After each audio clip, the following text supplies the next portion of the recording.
Right. Well, I would just like to say Pat has done an incredible job. This is a beautiful building, and it really adds to the school district, it adds to the neighborhood, and we are just very excited at the work you've done and the opportunity to have this building. And I'd like to do a shout out to Ron Link, because he's been a huge friend of the school district, and he really made this possible for us. So at that, I would like to officially cut the ribbon.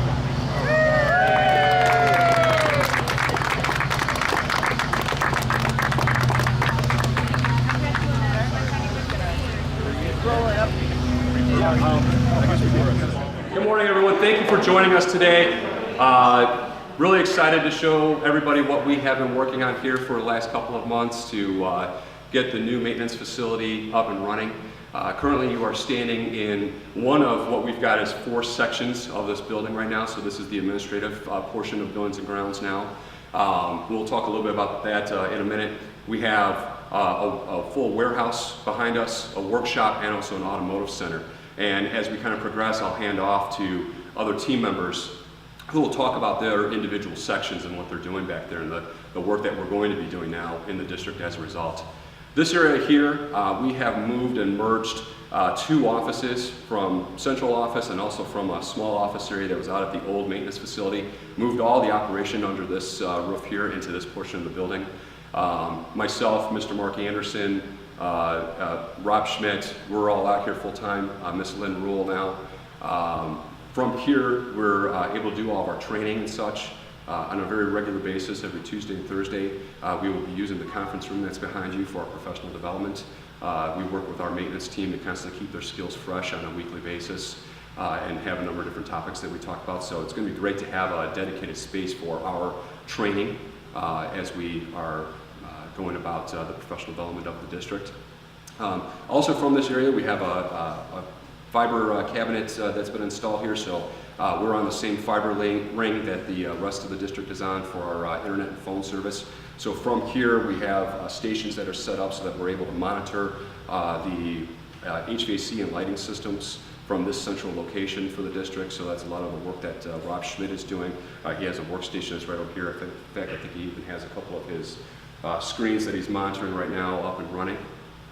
The team will also use this portion of the building here for our breaks. We have a series of cabinets over here and some seating in the back corner here for the guys to come and have a break space for lunch and whatnot when those hours come up. So this space was used originally as a milk distribution center. That was the original use of the space. So a lot of work had to go into getting the floors prepped. There was actually, I think I'm standing right over an old drain that used to go down and drain all of the milk that was running out of the truck into the sewer system. So we had to clean some of those things up, but it has cleaned up very nice. We've kind of kept the open theme here with the exposed trusses and such, and the barrel ceiling, which gives a lot of nice character to kind of an urban feel of the space. This will serve us very well for years to come for different types of meetings and collaboration in the district. Also, talking about that conference room, not only does it give Buildings and Grounds a dedicated space for us to be able to come in and do our professional development, but it also adds another much needed meeting space for the rest of the district to be able to use. We're very much so looking on a regular basis. We max out all the conference rooms on a very regular basis at central office, at the administration building. We also max out some of the new professional development space time that's used at the high school. We put in a series of rooms over there as we built the Fine Arts Center and converted what was the backstage area in the old cafeteria to be meeting space. So adding another meeting space for us really will serve more than just Buildings and Grounds. I think the entire district will be able to turn to and use this space as another area. We have the capacity to serve somewhere in the realm of like 30 people for meeting time in there if it's needed. We had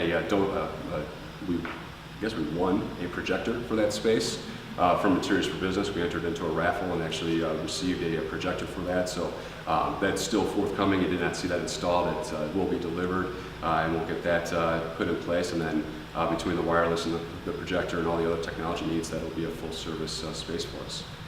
So I realize that this is a large group just to walk through at once. I would suggest maybe if we could break into 2 or 3 groups, and I'll introduce you folks to Mr. BJ Michaels and start walking through the other areas of our shop. But thank you very much for coming. I'm sorry. A lot of questions about the Bulldogs. Oh, thank you. So behind me here, this is actually the center court from the old junior high. We found this as we were cleaning out some closets in the past year, and realized that that would be a really neat piece to use as artwork here. So before they tore down the old junior high, which is now the library location over on the corner of 31 and Wilson, they cut that section of floor out, did their best to kind of preserve it, and threw it into a closet for 30 years, or whatever it was. So we've grabbed it. We just set it out for right now to kind of show that that's the general area we'd like to place it. We will eventually hang it on the wall. But very neat piece of artwork that we're excited to kind of show off as part of the new facility. All right, this is Mr. BJ Michaels. BJ was at the high school for, how many years were you over at the high school? Almost 8. Almost 8 years. BJ is now going to be moving over to this space full time. He's one of our level 4 maintenance employees. BJ is going to, and has been, setting up our shop and is our acting as our shop clerk. So he's going to handle all the inventory system. I'm not going to steal any thunder for him. I'm going to turn it over to you, Mr. Michaels, and go ahead and lead him on. Hey, Holly. How are you? I'm good. How about you? This is the warehouse, and it's a new component of the maintenance department, and allows us to do a couple different things. I mean, really the basic reason is it's going to be much more cost effective, and it's going to be much more efficient in terms of handling the commodities that we have. And you can see immediately to the right there, the pallet rack system is new. And in these 2 sections, it allows us to buy in quantity. So right what you're looking at in front of us is probably, what is it, about 4 months supply of paper pack? 1 quarter's worth. And on the other sections, as we walk down, you'll see sidewalk salt, water softener salt that we've bought in quantity, and it's actually a year's supply. So you can buy it off season when it's cheaper, and you've got your whole year's supply sitting there. Of course, it might have to be adjusted from time to time, but right now, based on what we know from past use, we're set for this year. And we've got some expansion room. If we need to add more paper or whatever, we can do that. What I've been working on is the parts component, the commodities that we have for day-to-day maintenance work. Some of that will probably buy in quantity too, items that we can get a sure number on that we use in a year's period of time. But right now, it was mainly getting a control, a grip on what have we got, how much have we got, and then the piece of how much are we going to use from month to month and year to year. I mean, that's going to come. What we've done is the work order system that we have is by a company called School Dude, and we've been using that for almost 8 years to generate work orders, gives administrators, teachers, secretaries, if they see a problem in the building they're in, they can actually submit a request for a work order, and then the technicians use the work order. The same School Dude system is used for facility scheduling, and we've been using that component, part of it, for quite a while too. Somebody wants to reserve a space, goes into that system. Well, now there's an application for the inventory part of it called Inventory Direct, and that's what we're going to be using now. So we're going to change the way that we do our day-to-day business.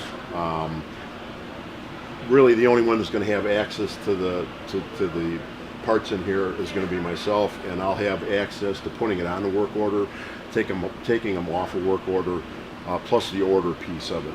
That Inventory Direct system also gives us the ability to plug in numbers, minimum quantities, so we can get a reminder to order something if we're out of it.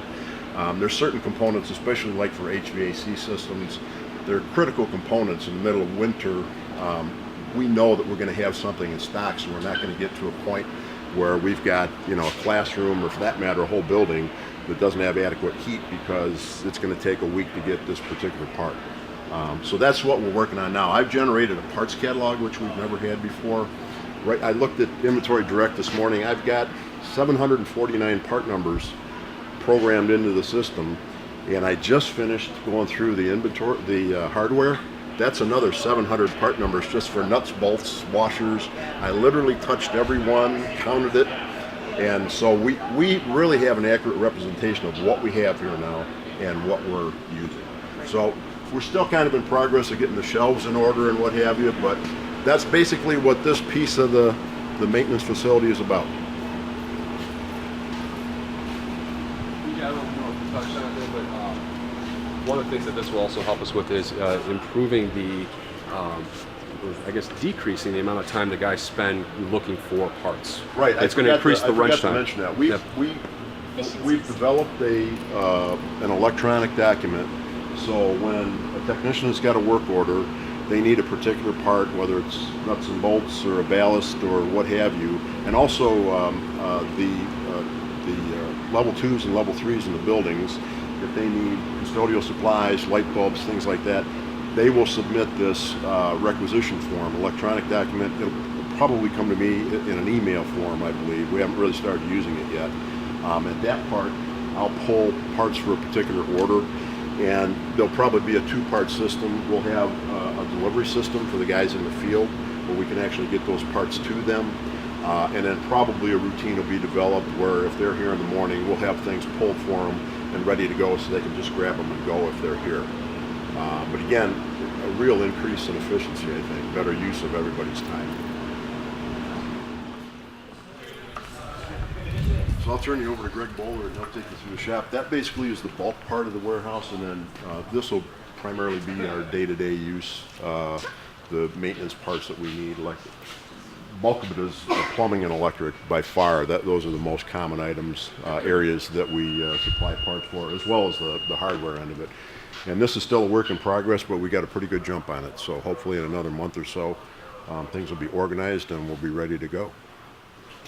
Thanks for coming. Thank you.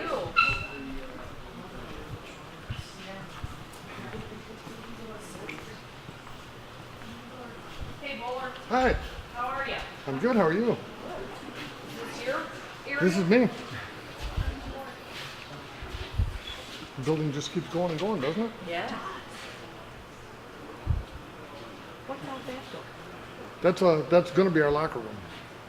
Oh, where you put your lunchbox and stuff? Well, we've got the break room up there for that, but Yeah.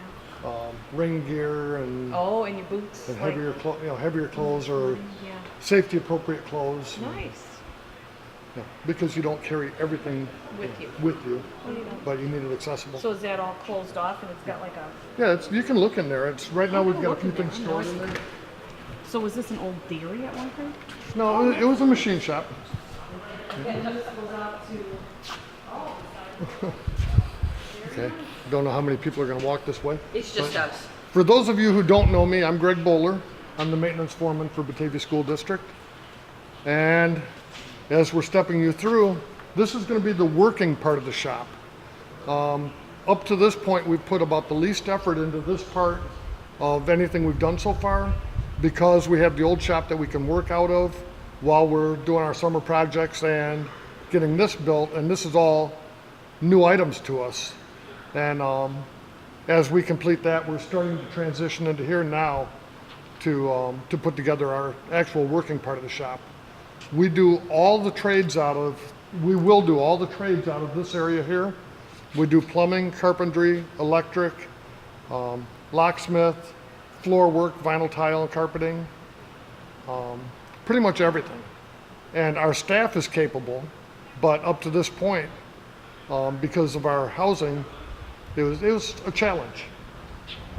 In the old shop, we would have to pull equipment in and park it literally on top of cabinets, or we had our bigger equipment was on wheels. You'd wheel it out to work with it, wheel it back to make room for what's next. Now we're actually going to have the room to come in and do a job in an area and keep on moving without rearranging and climbing and stacking. So as we come through this section, the only thing that we have not even started to move yet is our lock and key system. We make all of our own locks, we make all of our own keys, and that will be in this section right here in the corner. This room on my right, your left, will be our locker room for safety appropriate clothing and changes and whatever. As we come through, we're gonna have a carpentry area set up here.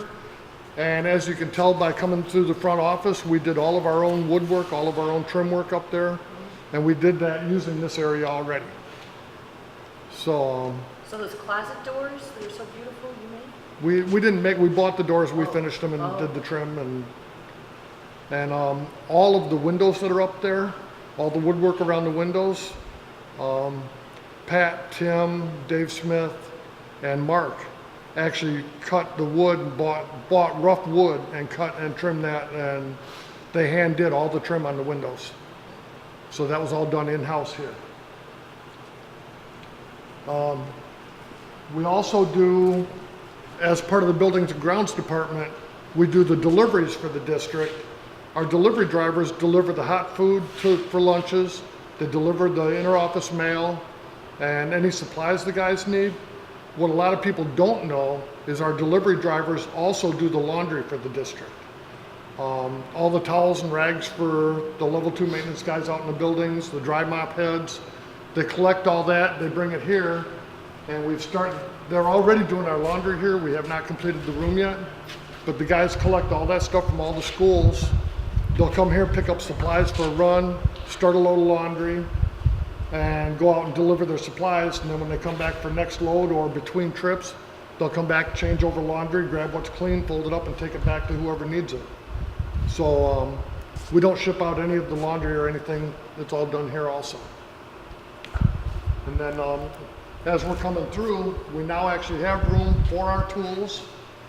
Our specialized parts, we won't have anything parked in front of them. We won't have to climb over them.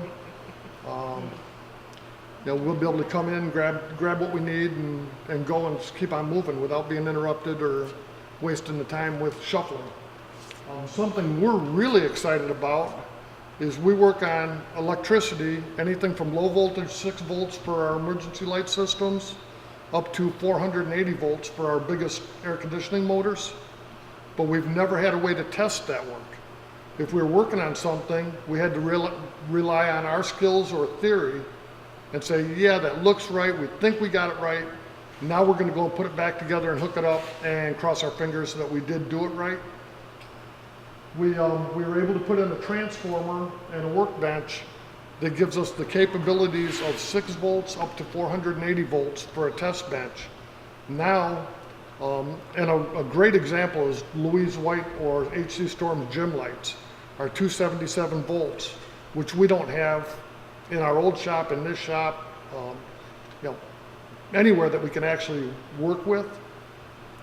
When you go in to do a gym light at Louise or Storm, it's a 3.5-hour project to set up the lift, bring the light down, rebuild it, take it back up, and plug it in and cross your fingers that you didn't make any mistakes or your new parts work proper or whatever. It's 3.5 hours. Now we can take that light down, put it on our test bench, do our work, test it, and we know going in that it's right, and we'll cut our time down to nothing because we don't have to guess at it, and you don't have to install it and then say, yep, I did miss something, or no, that new ballast was bad in the box. Now I got to take it down and start over again. We won't have to do that. So we're really excited about being able to do that because none of us like to carry the 75-pound light 20 feet in the air and carry it and mount it and all the associated mess around. So yes, it's infrared heating. It's really I can't explain the theory behind it. I love it because not only does it heat the air, but the floor underneath it assumes that temperature also. So if you have to lay on the floor to work on something, you're laying on a 70-degree floor. You're not laying on that cold concrete getting that chill. And so it's a gas-fired heat, but it's they call it an infrared heat because it does radiate. The way it radiates, it warms everything to that temperature. And do they work independently of one another? Yes, they each have their own thermostats. We had that in our old shop too, for the first 6 bays. Size-wise, I was just confused. Yeah, it's a lot bigger. 50 or 100%, 50%? I'd say 50% bigger. The biggest thing we're excited about is not parking on top of everything and bringing the lawnmowers in, the snow blower, bring everything in dirty and park it against your tools or against your cabinets to try and get everything locked up and crammed in. And then having to move everything next time you gotta work. And the advantage of all being in one location. Right. And we did have everything in, crammed into that location before. And now we've got the room that can have its own. And you'll see that area as we get a little bit farther back here. So it's going to be nice that everything can be separated out like that. It looks like they got another group coming behind me, so let's, the rest of this is in progress, but we will be covering the plumbing, setting up an area for plumbing and the HVAC. We're in the very beginning stages of setting that up. And then as we come through here, we're going to go into, this area will be strictly a storage area for seasonal equipment. It's going to be during the summer, the snow blowers and everything will be in here. During the winter, the lawnmowers will be in here. And then we'll take you into the mechanics area, and Mike should be waiting right around the corner for us.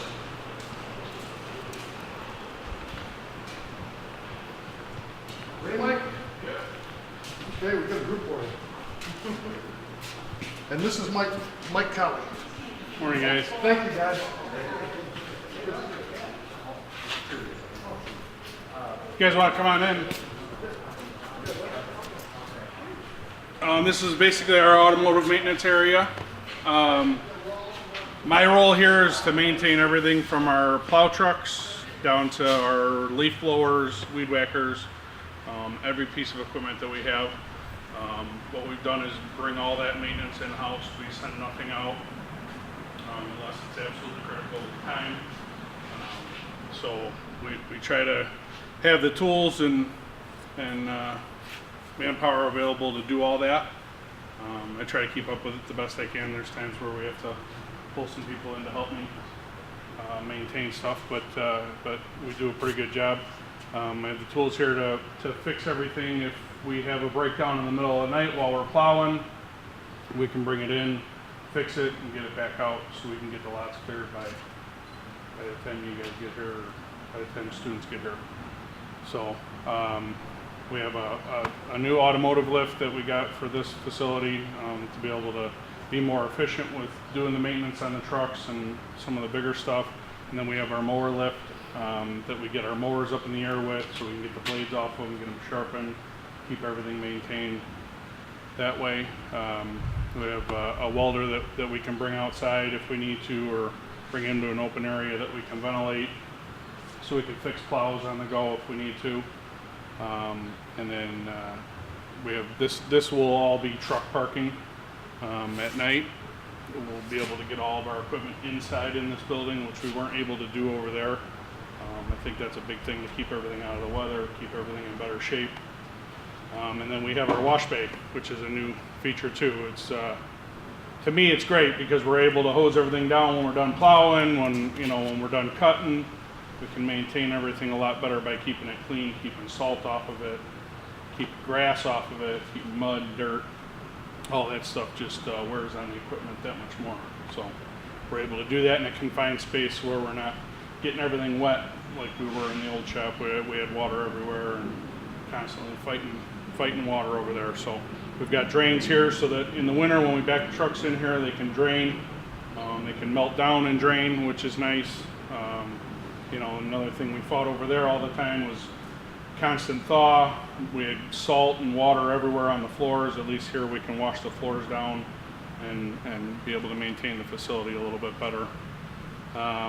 And just bringing the equipment inside, like I said, that's my biggest thing. I think it doesn't really look good to have all the trucks sitting outside and then they get weathered and everything else. So it's a lot easier to maintain them when they're kept inside.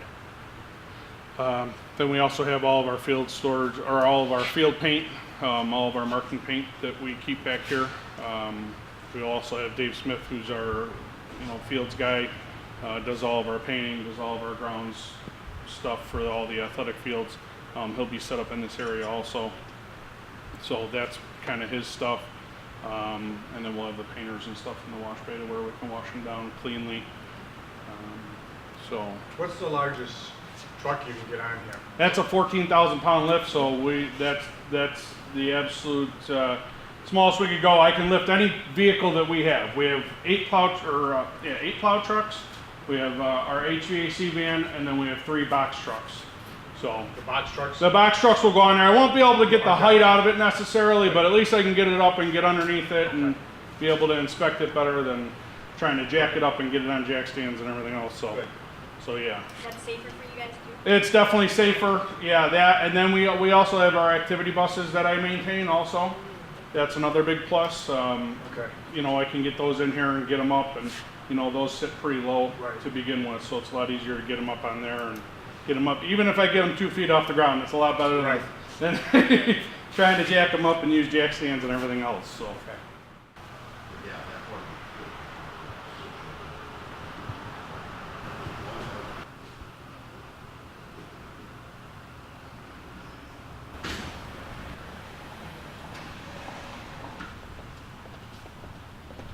Hello.